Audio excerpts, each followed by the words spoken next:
ప్రేమ వ్యవహారంలో తరచూ జోక్యం, మధ్యవర్తిగా ఓ యువకుడు వ్యవహరిస్తున్నాడు. యువతి కుటుంబ సభ్యులు ఎన్నిసార్లు చెప్పినా పట్టించుకోకపోగా ఆ యువకుడి జోక్యం ఎక్కువైందంటూ యువతి సోదరుడితో పాటు మరో వ్యక్తి కలిసి కత్తితో దాడికి పాల్పడ్డారు. ఈ ఘటన సోమవారం రాత్రి వరంగల్ శివనగర్లోని చింతల్ రోడ్ సబ్స్టేషన్ వద్ద జరిగింది. శివనగర్ పాడిమల్లారెడ్డి నగర్కు చెందిన ఓ యువతి ప్రేమ వ్యవహారంలో మైసయ్య నగర్కు చెందిన కందుల వినయ్ జోక్యంతో పాటు మధ్యవర్తిగా వ్యవహరిస్తున్నట్లు తెలిసింది. వినయ్ యువతి సోదరుడు మధ్య సోమవారం రాత్రి ఘర్షణ జరిగింది. వినయ్ పై యువతి సోదరుడు మరో వ్యక్తి కలిసి కత్తితో దాడికి పాల్పడ్డారు. గాయపడిన వినయ్ ని కుటుంబ సభ్యులు ఎంజిఎంకి తరలించారు.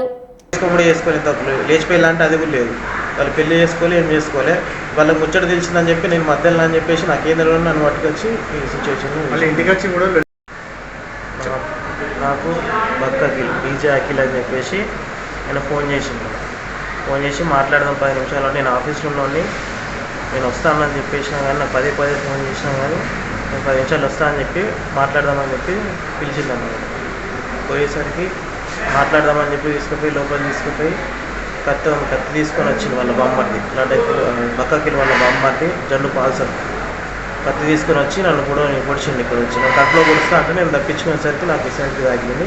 అయినా కూడా అంతలోపే ఈ బక్కకిల్ అయినా కూడా నకిల్ డస్ట్ మన చైన్స్లో అది తీసి నన్ను ఇక్కడ అంతా దిద్ది ఇట్లా వేసి రోడ్డు మీదకి నేను పరిగెత్తి నన్ను అలసిపోయి కొడతా అంటే నేను రోడ్డు మీదకి వెళ్తే కూడా నన్ను రోడ్డు మీద దొరకబట్టి మెయిన్ రోడ్డు మీద కొట్టిళ్ళు అందరూ చూసింది. అక్కడ నేను